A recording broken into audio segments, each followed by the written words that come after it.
we have funded as some limiting case of what we can fund. We want to hear from all of you, and we want many applications. Yeah, so I think last year I looked at the record. We only had, well, it was also we had 9 submissions. I would love to have 20 submissions. Yeah. So a lot of people just don't submit. Yeah. And if you 3 spots. Yes. And there will be an info session. So if you have questions about really what this fellowship is about, or how how you should be scoping your application, that kind of thing, we'll make an announcement about that. I also just want you to write down, we will send out an announcement, but if you want to pencil in, Audrey and I are going to host by appointment only data visualization consultations on April 15th, 22nd, and 29th ahead of PAA. That's available to faculty and students, staff, whoever. So yeah, we'll send out more about that later. I think that's all of the announcements for today. Oh, wait, after lunch, if you're a student, or after seminar, if you're a student, you can join Dr. Watson and Arya Rajuria in rate 221 for lunch with the speaker. Without a little asterisk next to your announcement. Yes. So if you're going to PAA and you're presenting a poster, you want to have a really high chance of winning an award. Yes. Also, in that announcement, we will give you instructions for how you can get your poster printed by CSDE as well. Without further ado, I'm going to turn it over to Dr. Patrick Greiner from Sociology to introduce our speaker. Thank you, Jess. Good to see everyone today. Thanks for being here. Like Jess said, on the one snow day ever. I've got a couple of just brief remarks, and then I'll turn it over to Dr. Watson for the real show. But I'm really pleased to introduce Dr. Watson today. He's currently assistant professor of sociology at University of California, San Diego.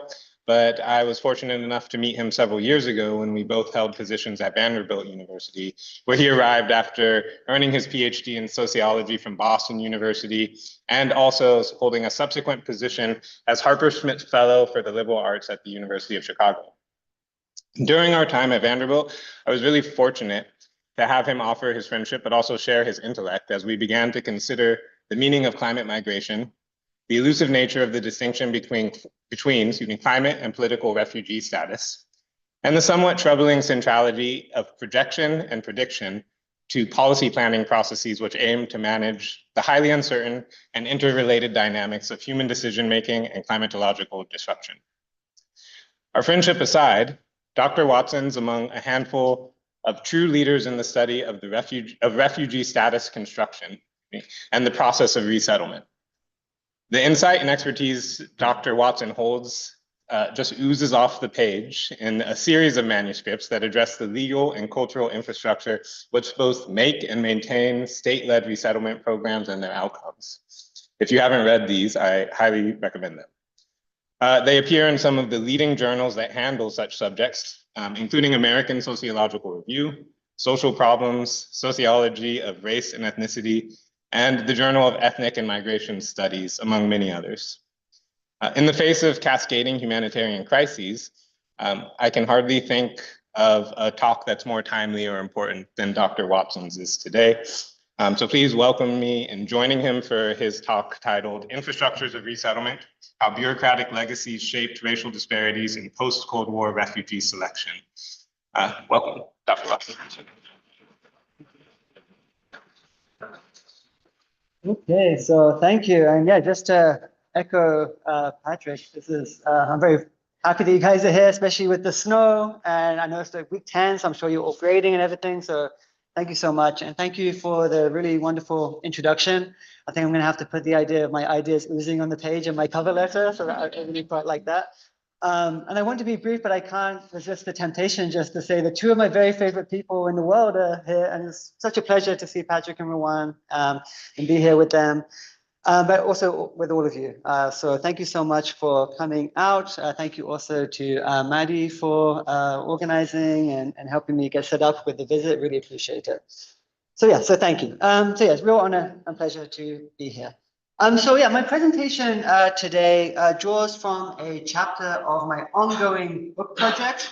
And I'm still really developing this chapter. It's still very much in progress. And so I would really welcome, as always, feedback on what I'm about to present. But it's essentially about how the United States selects refugees into its coveted resettlement program. And my central argument is that to understand why the US has selected the refugees it has over time, we need to move away from, or at least complement the existing focus we tend to have on political and racial preferences to understand the actual infrastructures that states build to select and move refugees across space and across international borders. So I'm going to try and present an infrastructural lens on understanding refugee selection. So to set up the so to set up the central puzzle of this talk, I want to take us all back to the early 1990s. So the Berlin Wall had recently fallen, and the unthinkable had happened, right, in late 1991 when the Soviet Union collapsed. It was in this context that the director of the US State Department's Refugee Bureau that does the work of refugee resettlement, Warren Zimmerman, addressed Congress in 1992 with what he termed welcome news. For decades, the Cold War had been the defining feature of US foreign policy generally, but also its refugee resettlement program. Millions of refugees from Cuba, the Soviet Union, and Vietnam had been resettled to the United States by successive administrations over previous decades. But the end of the Cold War meant these multi-decade programs were, in Zimmerman's words, coming to closure. And for many, this was a welcome shift. So for restrictionists, it seemed to indicate that we would be in the end of the kind of open, sustained admission programs that had been run by successive administrations over the previous decades. But for proponents and advocates of refugees, there was a hope that the end of the Cold War might allow the US to fulfill the humanitarian and human rights principles enacted in the 1980 Refugee Act. But just a year later, Zimmerman returned to Congress with a message of concern. Civil wars had broken out in several parts of the world, fracturing the optimism of the early 1990s. And of particular concern, wars in Yugoslavia and East and West Africa were displacing millions and threatening regional stability. But reflecting the post-Cold War moment and the post-Cold War approach, Zimmerman emphasized to Congress that the primary focus of the United States would be assisting these refugees in host countries, right, and supporting their return to their homes. Unlike earlier eras where resettlement was a broad-based program to resolve displacement issues in certain parts of the world, Zimmerman underscored that it would be used in limited ways to support, to be a humanitarian complement to broader international relief efforts. The US would admit, Zimmerman said, a small number of refugees who had urgent and compelling protection needs, or in the contemporary language of the UN Refugee Agency, no viable alternative to their displacement except for resettlement. But despite this shift in language, the decade following Zimmerman's statements saw the US deploy resettlement in highly uneven ways. As we can see in this figure, close to 450,000 refugees were resettled from Europe in the decade following the end of the Cold War, while only 50,000 Africans were admitted, despite the continent hosting close to 4 million refugees at the time, so significantly more than Europe. And behind these numbers, there was an equally consequential temporal disparity. Resettlement is supposed to assist people with urgent needs of protection, but the few Africans who were resettled in the 1990s waited years in camps after their initial displacement, while Europeans traveled oftentimes almost immediately and at scale as conflict spread across Yugoslavia, and refugees continued to be admitted from the former Soviet Union. So what was going on? This is the second chapter of my ongoing book project, as I said, kind of grappling with this post-Cold War moment and trying to understand these disparities in a period that was supposed to be formally organized around humanitarian and human rights principles. But what explains these stark resettlement disparities despite these formal commitments? That's a central question that I want to try and think through a little bit today. So existing scholarship that we have offers us two pretty intuitive and quite convincing explanations for understanding such disparities. So the first is foreign policy. Right? Essentially, states admit refugees to advance their strategic interests, and this is a sentiment captured most succinctly in the title of Loescher and Scanlon's classic 1986 book on US refugee policy, Calculated Kindness. And the second dominant explanation concerns racial and religious selectivity. So states prefer refugees who fit the racial and religious profile of the idealized national community. So we can see, I think, that both of these two explanations can really help us understand disparities in 1990s refugee resettlement. And indeed, we might expect selectivity to be particularly consequential in resettlement because unlike asylum, right, where states have to adjudicate the claims of refugees and migrants when they come to their borders, resettlement involves states going out and proactively selecting people. So we would expect that social and political logics of selectivity would be particularly consequential in the realm of resettlement. Okay, so both explanations, both the strategic foreign policy interest piece and the racial and religious selectivity piece, were actually leveraged at the time against the United States. So speaking at a 1997 UN Security Council meeting in New York City, for example, UN High Commissioner for Refugees, Sadako Ogata, reported what she termed a growing perception of disparity about the continued neglect of refugees across the continent. Nowhere, Ogata claimed, was this more evident than in the disparate treatment of those displaced across Yugoslavia and East Africa. And this is, of course, statements in the shadow of the Rwanda genocide, where both the United States but the broader international community failed to respond effectively. Echoing Ogata's statements about this perception of disparity among African leaders, just several weeks after she made these statements, Senator Edward Kennedy called the neglect of African refugees an unacceptable disparity. He's been toured around African refugee camps across the 1980s and 1990s by NGOs, and was a strong advocate for increasing admissions on the continent in his role as the chair of the Senate's Board on Immigration and Refugees. And to take a final example, the Black Congressional Caucus, which had a significant sway in the Clinton administration, pushed tirelessly for increasing African admissions. And members traveled, like Kennedy, regularly to African states to meet with leaders and discuss refugee issues, and they tied the historic neglect of African refugees with domestic issues of racial injustice. So ultimately, the Clinton administration, when it came to power, was under quite significant pressure by a variety of actors to increase African refugee admissions in the post-Cold War context, even modestly, and instructed its Refugee Bureau to go out and find cases to admit. But officials were struggling to meet even the small targets already in place, and it took them almost a decade to increase admissions in any significant way. So as you can see here in this figure, the US set an annual quota of 7,000 spaces for Africa for much of the 1990s, even as displacement increased across the continent and tens of thousands were being resettled from Yugoslavia each year. This point was a regular source of complaint during congressional hearings of the time. So for example, in 1997, John Frederickson gave testimony. He was the director of the influential US Committee on Refugees. And he lamented that Africa's already low quota of 7,000 was missed by 2,000 places in 1997. And he pinpointed in particular a struggling program for Liberian refugees, where the US obviously has some pretty distinct historical connections, where only 120 Liberians had been referred for resettlement to the US, despite a target of 3,000 places. So despite this pretty significant advocacy, political pressures on the Clinton administration, refugee numbers in Africa were just not increasing. So why? What's going on here? Why even these modest efforts to increase numbers? Why were they failing during this period of time?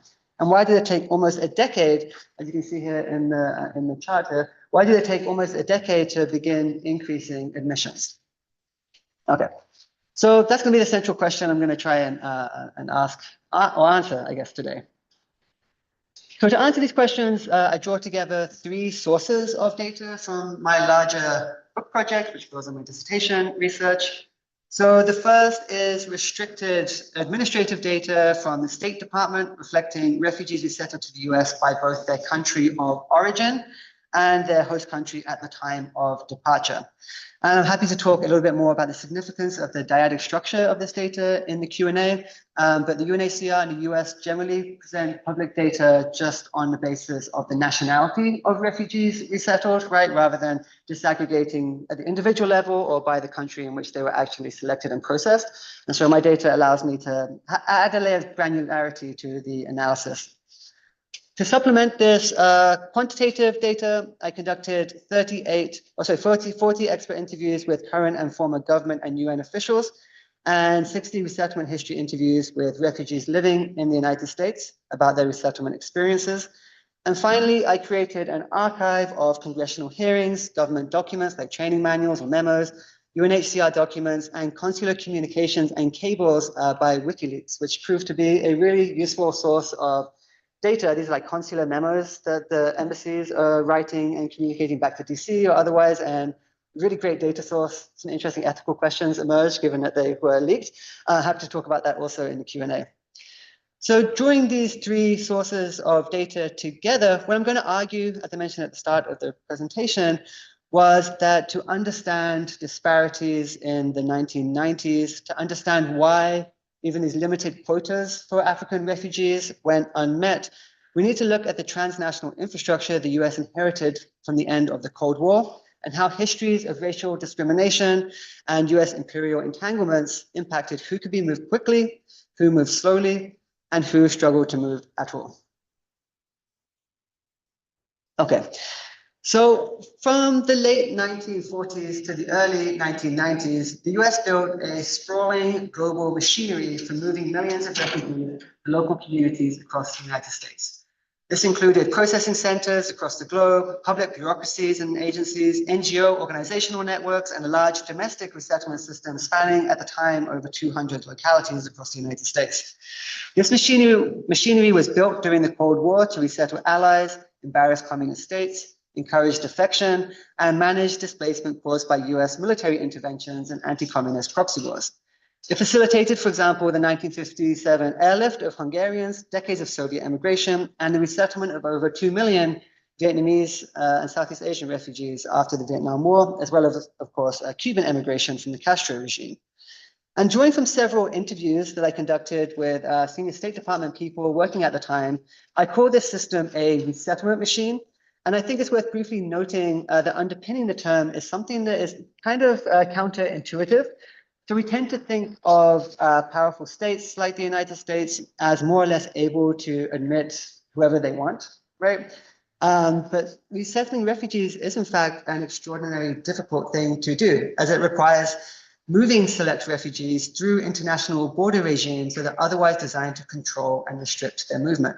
For example, it requires coordinating multiple governments and refugee populations, navigating burdensome US immigration law, like health screening, security vetting, legal status determinations, all conducted in conflict or post-conflict zones. And domestically, large-scale refugee admissions generate political contestation that must be managed. So echoing classical work on state power, such as Michael Mann and others, all of this requires infrastructure to reach out into the world and coordinate activities across international borders. And this infrastructure must exist somewhere. It's staffed by real people in real offices, processing individual cases and negotiating with origin and host countries before a single refugee can actually move. So when I talk about a resettlement machine, I'm talking about the accumulated apparatus that makes any of this possible. Right? So here's a kind of a stylized version of some of the different steps that refugees have to go through the resettlement process. I think there's something 36 different government agencies involved, but also a lot of back and forth with host governments, right, who have to issue exit visas or entry visas. So it's a very kind of bureaucratically, administratively complex process, partly by design, right, which perhaps we can talk a little bit about in the Q&A.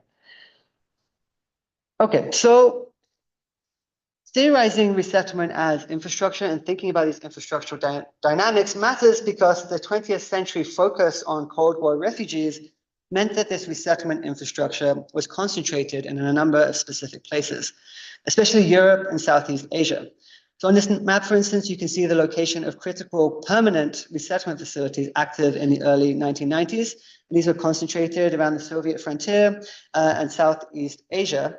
And these facilities do the critical work of managing refugee files, arranging government interviews, planning travel and transit, coordinating with host governments, and so on.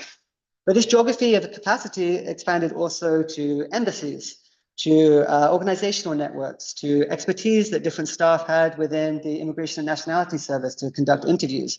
The military infrastructure, which was really instrumental to moving people across Eastern Europe and Southeast Asia through an archipelago of military bases, especially across the Pacific Ocean. And you can see in contrast, in Africa, there was only two facilities, and they were both non-permanent processing facilities. And there was one individual, one actual person, I spoke to him, who worked in both of these two places and rented office space in Nairobi and Accra to do interview work. And then he would fly between these two places to process resettlement cases, compared to these more permanent pieces of infrastructure in other parts of the world. And there's a whole story here about Southeast Asia, which also very happy to talk about in the Q&A. It's focused here around Southeast Asian refugees that were being resettled in large numbers after the Vietnam War. But the largest group resettled to the United States in the 21st century has been Burmese refugees from Myanmar. And one of the arguments I make in other work is that it's largely driven by the fact that all this processing infrastructure existed in Southeast Asia and was repurposed for Burmese refugees after the end of the Cold War. Again, happy to talk about that in the Q&A. Alongside this international capacity and infrastructure, there was also a large domestic infrastructure built during the Cold War. So as I said, the US had built a network of over 200 local agencies that could disperse and incorporate refugees across the United States in ways that made Cold War geopolitically important resettlement legitimate to fiscal conservatives, welfare chauvinists, and those concerned about the admission and ethnic concentration of, quote, unassimilable refugees. But when the Cold War ended, this machinery came into crisis. Admissions from these legacy programs, right, from the Cold War programs began to decline, NGO offices began to close, and there was growing concern that the US would no longer be able to resettle refugees efficiently across the country. The resettlement machine, so strategic and important to US foreign policy and imperial projects abroad, needed numbers to sustain itself, and a whole range of actors in and outside of government wanted to keep this system going. As one former State Department official put it to me, and this inspired the title of my book, but we had the machine, we just needed the refugees, right? We had the machine, we just needed the refugees. And so it was in this context, this post-Cold War context, that the Yugoslavia war broke out in 1991, 1992. The US was motivated to bring stability to the region and forge alliances with post-Soviet states. It also wanted to support the stability of other regional allies receiving large numbers of refugees, such as recently reunified Germany. Following the constrained approach to resettlement that Zimmerman outlined at the beginning of my talk, the US planned to admit just 1,500 Bosnians in 1992, but this rapidly escalated over the next few years into a regional program that saw almost 200,000 refugees from the former Yugoslavia admitted to the United States through a well-established network of military bases, large embassies, and organizations with decades of experience working in this region. Yugoslavia showed what the machine could do when existing infrastructure and political will aligned. It also underscored how important it was for the US power in the world to keep this machine functioning and operating. But the displacement crisis in Africa posed a different set of challenges. So in contrast to Europe, the scale and speed of refugee emissions following the breakout of wars in East and West Africa during the early 1990s was different. Why? So a political appointee in the State Department at the time put it like this. This is from an interview. Resettling refugees in Africa was really, really difficult, and we were frankly unprepared. I want to be clear, she said. The will was there. We all wanted to do this. Many of us had been advocating for this for decades, but we lacked the capacity to work in such challenging contexts. It took a lot for us to get to a place where we could reliably hit our targets. Now, this language of ease and difficulty came up constantly in my interviews to describe the disparity between African and European resettlement in the 1990s, and in fact comes up frequently to describe disparities in 21st century resettlement too. And it's tempting to dismiss this language as a rationalization for racial and regional disparities, or as concealing the political choices that the US state made during this time. And there's much, much, much to both arguments. And again, happy to talk about this more in the Q&A. But for the interest of this talk, I wanted to take these expressions of difficulty seriously, rather than just dismiss them. If we accept that there was a will to, at the very least, increase African admissions in the 1990s, why was it apparently so difficult to accomplish? And so I want to understand how resettlement infrastructures themselves embodied and enacted a particular selective logic that became operable in the 1990s. So to understand this puzzle, right, I I argue that we need to think critically about infrastructure that practitioners inherited from the 20th century. This infrastructure embedded politics and racial discrimination in its material arrangements, producing disparate outcomes long after the original political conditions had changed. So I was talking to Peter about the kind of 1920s, 1930s period, but since at least the explicitly racist 1924 Johnson-Reed Act, immigrants have had to attain some type of visa to enter the United States. And this has made visa conditions a consequential way of controlling immigration. But it also means that immigration has become ever more resource and time intensive. At different times in history, getting a visa has required obtaining sponsorship documents, security clearances, criminal background checks, credential proofs, language tests, and so on. And all of this must be processed by an ever-growing array of embassies, of agencies, offices, brokers, mediators distributed across the globe. And in the pre-digital era of the 20th century, much of this processing work was done on pen and paper. And so the effect of this was that racial histories of racial selection and foreign policy led to a very different geography of processing infrastructure during the 20th century. Between 1924 and 1965, for example, the US built, somewhat paradoxically, an expansive processing capacity to screen and adjudicate European visas. During this time, Africans were essentially barred from legal immigration to the United States, allotted just 400 annual visas a year for the entire continent. Even when the 1965 Immigration and Nationality Act removed racist national origin quotas, it based admissions around family reunification as an intentional strategy to sustain Europe as a key origin and marginalize Africans who had very few US-based family members who could petition for visas. And the Cold War period of resettlement that I just outlined further complicated or further compounded these issues, with Africans all but excluded despite anti-communist proxy wars on the continent, while millions of Europeans, Southeast Asians, and Cubans were resettled to the US. And so the result of this was that the US entered the 1990s with an anemic infrastructure to identify, select, process, and transport select African refugees for resettlement. And partly because of this, when the US wanted to increase resettlement in Africa, it turned to the UN Refugee Agency, which had built essentially a parallel system for managing displacement on the continent because of the neglect of European powers and the United States. And so they turned to the UNHCR, the UN Refugee Agency, to identify and refer cases.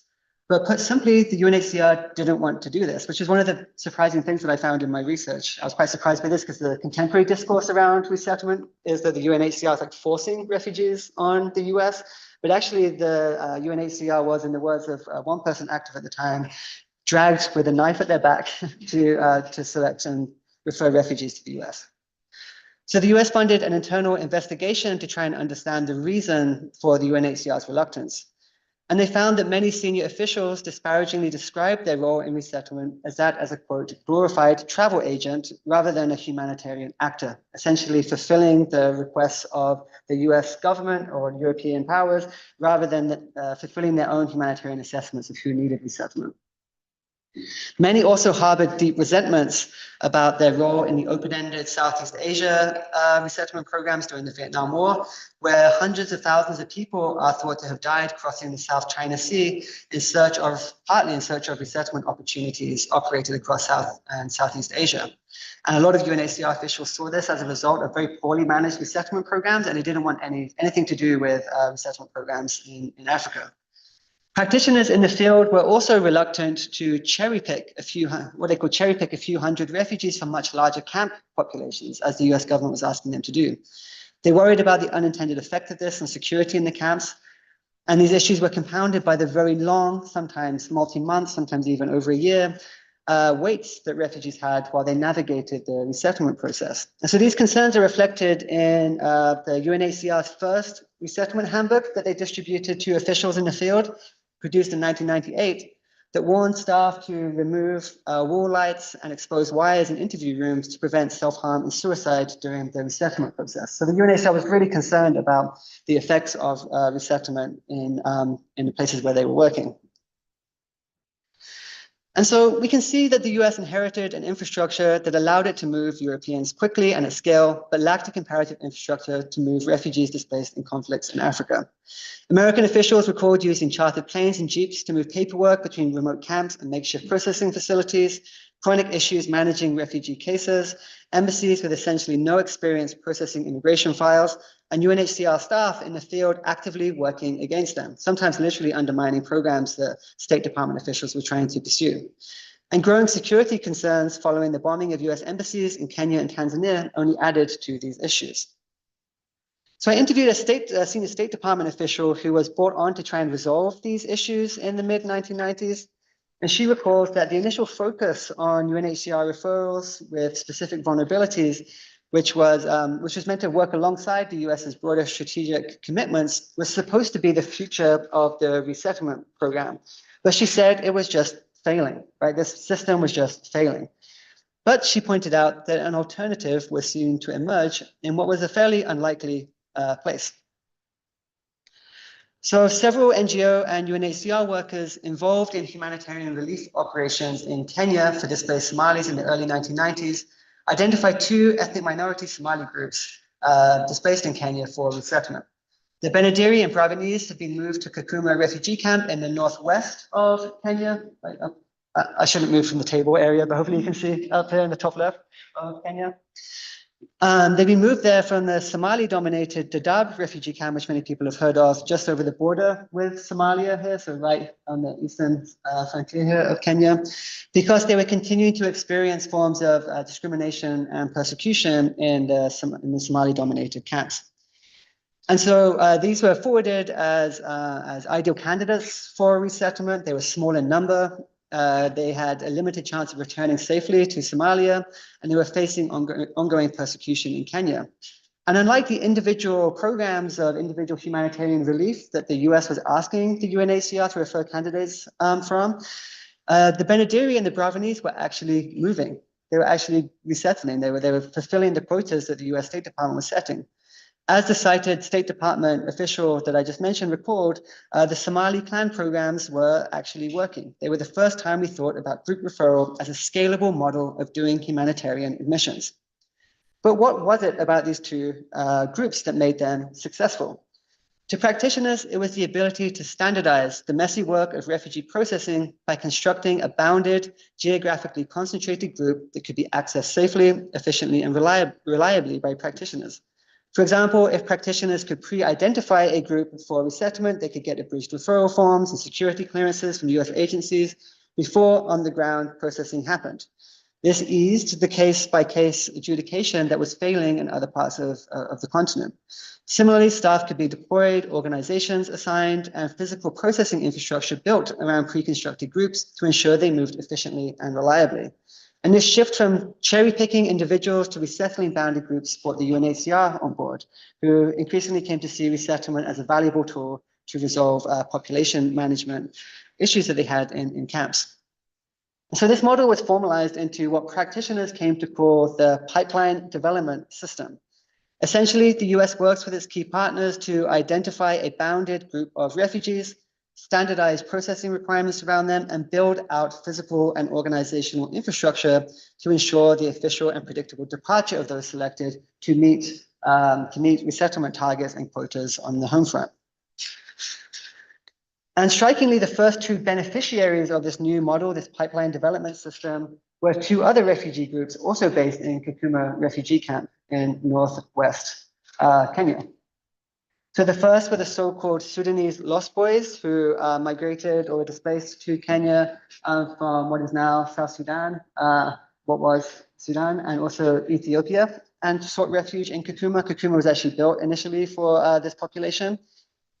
And the second were the over 15,000 Somali Bantu refugees who were originally identified in the Dadaab refugee camp, but then moved by a multi-day bus journey, which was quite a saga, from Dadaab to Kakuma because processing in Dadaab was so difficult. The security context was difficult. The ability for staff to work in the camps was proving very difficult. And so the US government, to make this program work, actually physically moved people from Dadaab all the way up to Kakuma to organize processing. And so the pipeline model allowed the US to increase resettlement of African refugees by the late 1990s, such that in 2002, the new assistant director of the Refugee Bureau appointed by George Bush announced to a room of reporters that, quote, the future of resettlement is Africa. And indeed, Africa became the largest source region for refugees for sustained periods after 2000, accounting for a large share of admissions in recent years. But in shifting from individual protection to these pre-constructed, geographically concentrated groups, the pipeline model has also led to striking concentrations in African resettlement, as it has in other parts of the world. So despite millions of refugees across the continent, a small number of groups have dominated admissions. In the early to mid 2000s, almost 2/3 of Africans resettled to the United States were Somali and Sudanese refugees from just Kakuma refugee camp. Right, so 2/3 of all refugees resettled to the United States from the whole continent of Africa were just from one small camp in northwest Kenya. In 2012, the US began building a new pipeline for Congolese refugees living across the Great Lakes region, which has seen roughly 170,000 resettled over the past decade. Congolese have since accounted for at times 70 to 80% of all African admissions in recent years. So again, you see this kind of remarkable concentration of resettlement across the continent because of this newly created pipeline model. And just to give you a sense of what this physical infrastructure that I'm talking about actually looks like, here in the bottom right of the screen is a $30 million processing facility that the US government built in next to a border camp in Tanzania, which allows US staff to come and stay there. It allows DNA testing to be done for family reunification purposes. It allows concurrent forms of screening and health screening and security screening. So it can all be done in one place, really close to a border camp. But if you want to do that kind of work, if you want to invest like $30 million in a facility like this, you want to make sure that a lot of people are going to be using it, right? So this also incentivizes a high level of concentration in a particular small number of refugee populations. So, so one more thing I wanted to say. So the pipeline model that I've just described successfully expanded access to resettlement in Africa. It sustained predictable admissions to the United States, but it has also created these two quite striking outcomes. First, a refugee's access to resettlement in Africa and other places around the world also is highly contingent on their membership to a prioritized group or to proximity to an established pipeline, rather than their protection needs or even their political salience to the US state. And second, other groups and individuals with recognized protection needs have received barely any resettlement at all, despite sometimes significant government investment and government interest. And so two different cases I could go through, but the one that really stands out to me that I've been looking at in my research is the experience of Darfuri refugees in eastern Chad, who, despite repeated efforts to try and increase their resettlement, very, very small numbers have actually ended up leaving for the US. Okay, so drawing out to some implications, and I think I've got like 3 minutes left. Is that right, Rowan? Yeah, okay. All right. So drawing out to some implications. So first, understanding racial and regional disparities in refugee admissions requires moving away from a focus just on intentions, right? The intentions of the state, political, social, racial, religious, to focus on the physical, administrative, and organizational infrastructure that states use to move and control refugees across international borders. Even powerful states cannot simply select refugees. They must build the infrastructural capacity to accomplish their objectives in the world, and this capacity comes to shape who is selected and how. And I've demonstrated the value of this, hopefully, to you through reinterpreting this disparity in the 1990s. But I think we can also think about the kind of fraught, in some ways failed effort of the Biden administration to resettle Afghans and Ukrainians after the collapse of the resettlement infrastructure that happened during the first Trump administration. Second, resettlement infrastructure embeds uneven histories of racial discrimination and foreign policy priorities that shape refugee selection. Practitioners themselves often describe this in terms of easier, or sometimes they use the term cleaner refugees versus more difficult or harder to reach refugees. In other work, I've demonstrated that practitioners are strongly incentivized to channel limited resettlement spaces to these so-called easier or what practitioners call cleaner cases to fill their quotas and sustain this machinery. But regardless, I've shown today, hopefully, that these spatially neutral administrative terms like feasibility, ease, and difficulty conceal a much deeper politics of infrastructure, right? Where it is built, who controls it, how is it sustained, and whose mobility it facilitates or restricts. And finally, just wanted to kind of mention that I think it's really important for us to start conducting research on how different types of infrastructures interlock with one another. So there's been research recently on control and containment infrastructures, right? How states build the capacity to control and contain migration. We were talking about this a little bit last night. And there's emerging literature around like humanitarian infrastructures and infrastructures that facilitate mobility. But there's not much work on thinking about how these intersect with one another to control different people's mobility across international borders. So I think that's an area for future work to develop. So this is the broader book project. I won't dwell on it again because I know I just have one more minute, but I presented to you chapter 2 of this. So we had the machine, we needed the refugees, but my book is tracing the formation of this machinery of resettlement during the Cold War, how it was adapted and repurposed in the post-Cold War period, and then some of the kind of social effects of this system on the refugees that have been prioritized and moved through it. And I'd be happy to talk about any component of this in the Q&A. But I will leave it there and welcome your questions. Thank you.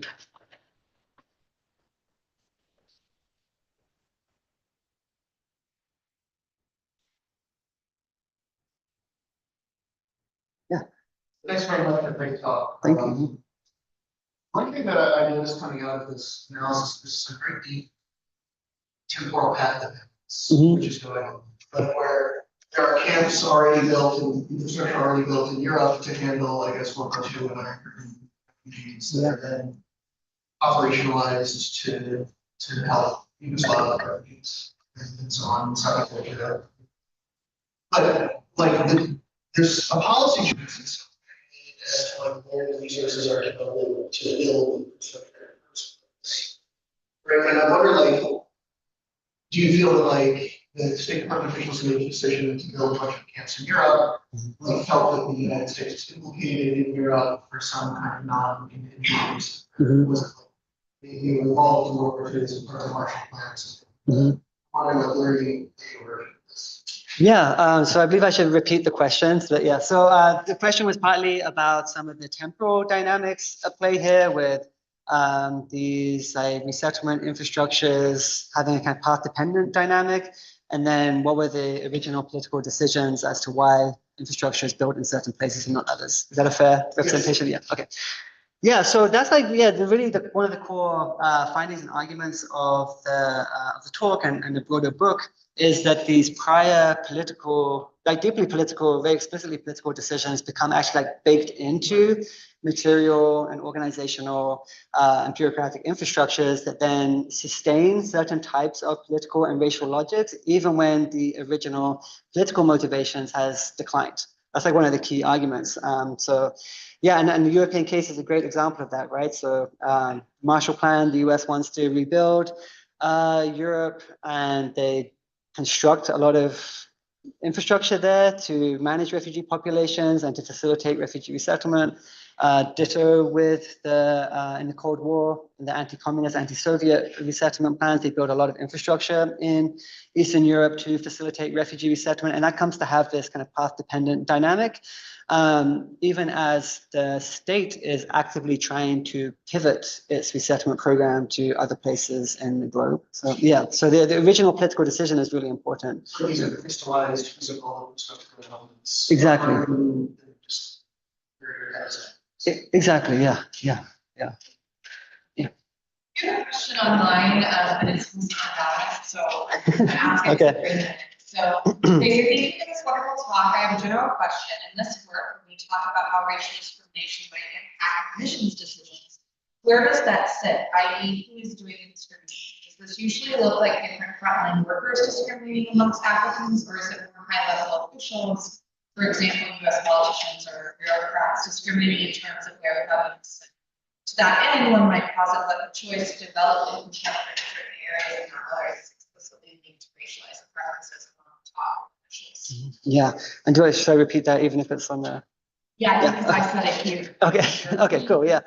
Yeah, so I guess the question is like, where is the origin of racial discrimination in the resettlement system and in the kind of chain of decision making? And are the decisions about where to build this processing infrastructure shaped by broader patterns of racialization? And if so, who is actually making those decisions? So kind of similar to the previous question, one of the arguments that I want to try and advance in this work is that these histories of racial discrimination and racialization very much become embedded in these infrastructures and therefore become kind of path dependent, right? So I gave the example of the 1924 Johnson-Reed Act, or the National Origins Quota system, which was this explicitly racist and eugenicist immigration policy to restrict migration to Northern and Western Europeans. And one of the ironies of that was that the US had to build a lot of visa processing infrastructure in Eastern and Southern Europe to actively discriminate and restrict migration from Eastern and Southern Europe, which was quite high before the act. And so there was an explicit racial intention to build processing infrastructure in these places that then generated racial outcomes across the subsequent decades. So yeah, that's one of the really important pieces of the argument. In terms of where racial selection and racial discrimination happens, there's some really convincing work that it happens across the whole chain of the process. So frontline officials drawing on racial scripts, oftentimes implicit, sometimes explicit, to make decisions about who is even a refugee in the first place, who deserves particular types of aid, and who deserves resettlement, right? And then also at the higher level in the State Department or in the UNHCR, also drawing on racial logics to make these decisions. I think one of the interesting things about the questions of race and bureaucracies right now is that there's been a really big turn to move towards frontline street level bureaucrats. It's really weird to answer a question without looking at the person who asked the question. There's been a lot of move to shift towards frontline bureaucrats as the main kind of agents of racialization in immigration processes, which I think is really important. And so Katie Jensen has this really wonderful book, for example, The Color of Asylum, looking at how race is embedded in the asylum system in Brazil. We have a co-authored paper that brings our work together to think about this too in the US and Brazilian context. But with resettlement specifically, a lot of resettlement decisions happen at a pretty high level, and these decisions about where to place the staff that then do this work of discrimination in local context, again, happens at this pretty high level. And so I think racial preferences and racialized forms of discrimination happen at the senior levels of the State Department, congressional pressure through the quota allocation system every year, and also through some of the UNHCR bureaucrats too. Yeah, one. Thank you. This is such a great presentation, and I feel like my brain is sparkling. I found myself thinking about comparing refugee resettlement to asylum. Mm-hmm. And then, of course, I thought about David Fitzgerald's Refuge Beyond Reach and the idea that the ways in which Western liberal democratic states engage in asylum deterrence is architecture of repulsion. And I thought, oh, wow, this looks like an architecture of reception. Right. And so I thought I would pose to you the question. So, you've identified these processing centers as, one of the important mechanisms along the way. Yeah. But I wonder if you were to kind of come up with an architecture of reception beyond the processing mechanisms, I wonder how they map onto the chapters that you're showing us. And just like one thought in terms of thinking through this was thinking about, I'm not even 100% sure this is true, but I remember reading at some point that the lack of capacity through the processing systems in some African contexts led to more prima facie acceptances. So I guess I'm just curious how, I love that map that you showed about where all the processing centers are, and wondering how in places where this particular infrastructure that you're talking about didn't exist, what other kinds of infrastructures came to be, whether it was through legal mechanisms, You also got me thinking about like private sponsorship, just other forms of infrastructures that would support the pipelines that you're talking about, but just in different ways. Yeah, so that's a really wonderful question, Juan. And let me take the opportunity to say thank you always for being such a wonderful supporter and booster of the work. So the question was essentially the relationship between the architectures of expulsion that David Fitzgerald has developed in his book Refuge Beyond Reach with these kind of like architectures of reception and resettlement that I traced in the book. And whether there's an overlapping, whether there's different types of infrastructure created to structure reception over expulsion. Is that? Repulsion, right? Repulsion, sorry, yeah. It's interesting because in some ways, it really ties to the racial question too, Yeah. because the architectures of repulsion are like, okay, so we can understand repulsion through these racialized logics. And so in some ways, it's just interesting how you can trace that backwards and or, you know, because they're happening simultaneously too.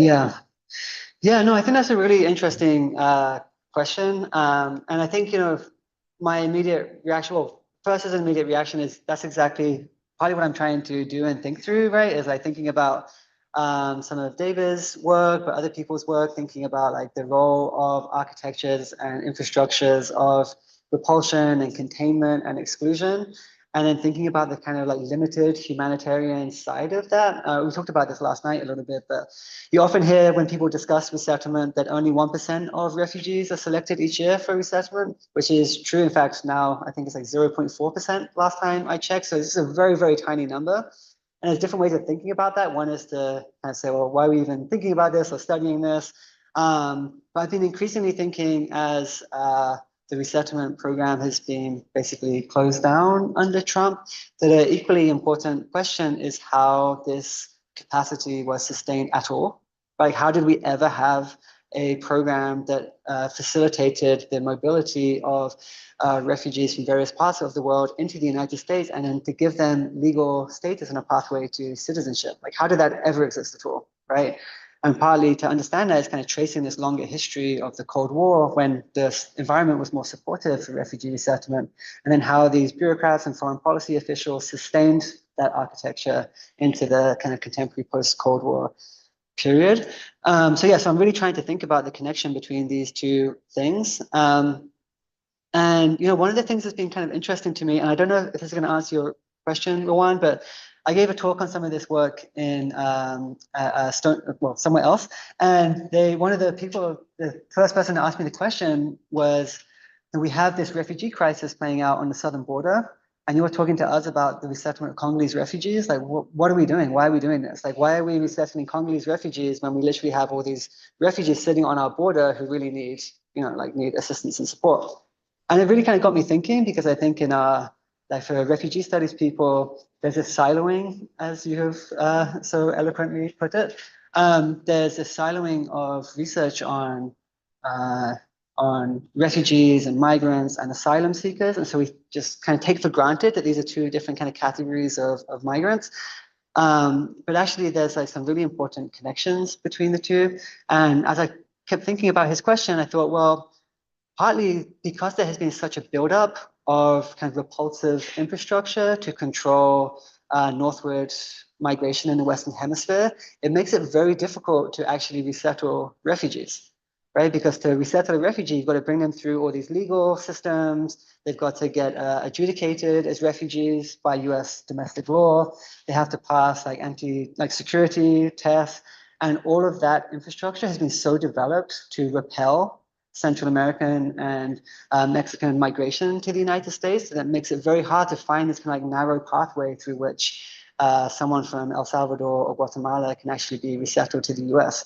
Whereas in somewhere like Uganda, for Congolese, because Congolese have not been a large asylum population in the US that the US has had to invest resources in repelling, it's actually significantly easier to move Congolese refugees to the US. So it becomes this weird kind of geographic story of a group that's very, very far away, becoming actually easier to bring to the United States, exactly because they're very far away. And people who are right there on the border asking for refuge are being expelled. So I don't know if that answers your question, but yeah. Could you return to the chapter, please, real quick? Oh, yeah, sure. Thank you for the talk. I'm intrigued a little bit about the kind of quotidian things that already exist in all these places, right? There's consulates, there's embassies, there's already people there that deal with whether they want to come to the US all the time. What distinguishes them from centers that you described, and why can't they answer a knock on the door in a time of crisis? Yeah. And just a little bit further on that, you had these interviews with people that do live here now, as settled refugees. Mhm. Are some of them from these more mundane routes like the consulate and or centers like Accra and Nairobi, and what do they have to say here? Can you repeat the last part of the question? Sorry. Just the refugees that you interviewed in the Yeah. qualitative data, Yeah. are some of them from Nairobi and Accra, those centers? And what was it? Oh, okay, yeah, interesting, yeah. So yeah, that map that I showed you, that was the processing centers that existed in like 1990 and 1991. So that was like the inherited processing facilities, and they've changed quite a bit in the contemporary period. So many of the people that I did interviews with wouldn't have come necessarily through those specific centers. So yeah, I'll answer your second question, but maybe to go to your first question, because I think it's a really important question, which is like, how hard is it really to move someone, right? That's kind of basically what your question was, is like, really, yeah, like really ultimately, why is this hard, right? Can't someone, an embassy official or someone based in an embassy do this work? Why does it require so much infrastructure to conduct? And I think that's a really important question, and something, I've been thinking about, because I don't want to take these administrative and political discourses of difficulty and ease to face value. There's a lot of literature around administrative burdens that has been being developed recently. So Moynihan and Hurd have this book, Administrative Burdens, and people have been thinking about how administrative burdens are structured into bureaucracies in ways that conceal forms of discrimination through like facially neutral language of like really difficult to do, or certain people are easy. So I've been thinking a lot about that and not wanting to take these narratives of difficulty at face value. That being said, just to take an example, so the Great Lakes program for Congolese refugees. So many of those being resettled from the Democratic Republic of the Congo right now are in a string of refugee camps and border zones in Uganda and Tanzania and Rwanda.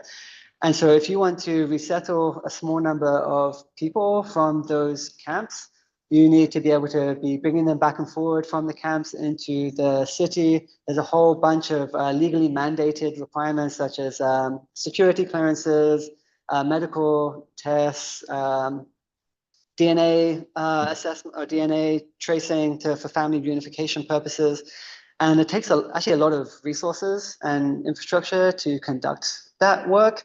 And embassies just aren't often equipped to do that, especially in places like in the early 1990s, as I was saying, there was oftentimes nobody in some of these embassies in African states that were really doing immigration work at all. It just wasn't part of what embassies did on the continent because of how small the quotas of the immigration channels were to the United States, because of this history of racial discrimination that Africans experienced trying to migrate to the US.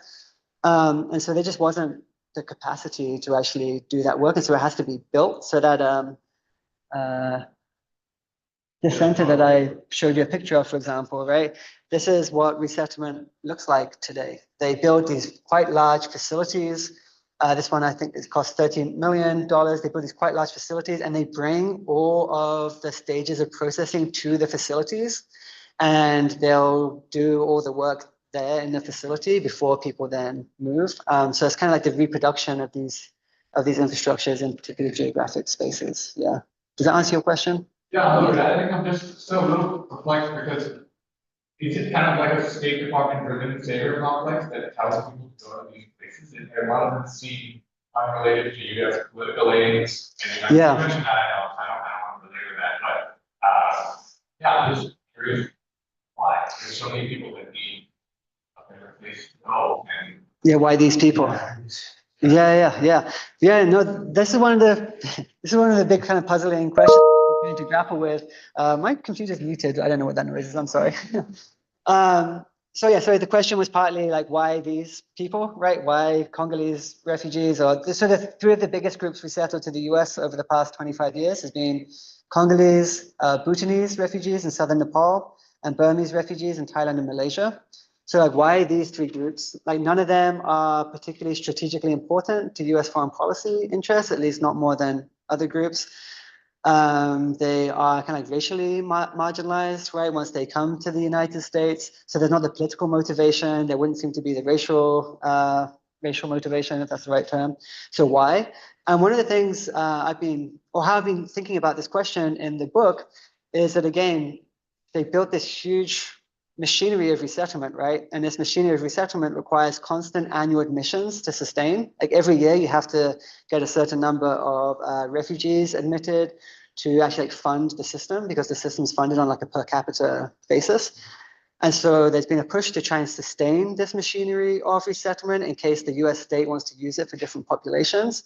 And this has happened at the same time that admitting refugees and admitting immigrants has become increasingly difficult because of security requirements and some political concerns. And so they've selected these groups that are kind of non-threatening, right? That are kind of apolitical in some ways, and that can be resettled in large numbers and have infrastructure built around them to sustain this machinery of resettlement, essentially. Yeah. Thank you. Yeah. Thank you. Thank you so much. We're just a little over I'm time, sorry, so yeah. if you guys will.